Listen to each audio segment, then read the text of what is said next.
Hanagan sa ami ay mag back to work.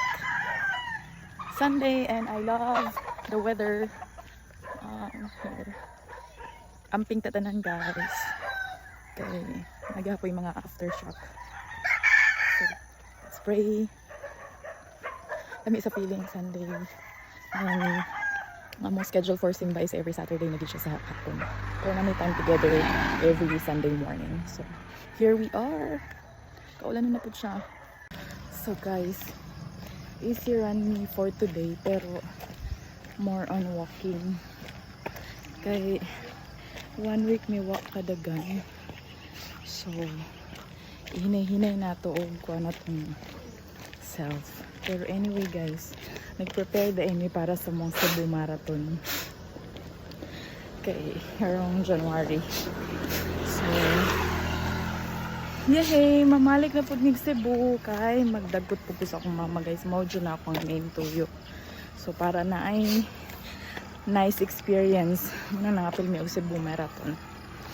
So on that day, registered and we already book a flight. So another 15 minutes run done. So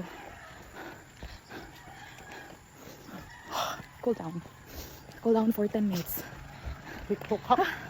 So pagawas ng adlaw guys, sikat. Yeah, very nice kayong panahon. Nice kay karon ang weather. Later na ko ano because I'm planning to do a fasting for 12 hours. Apoy 1 week na run murag fighting gyapon ta mga mommies.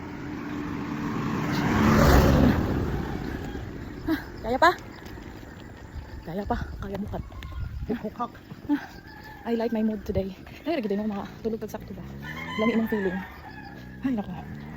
Lami kayo. Totoo na po ko walay. Ganahan ko sa akong aura kay. Lami ang tulog.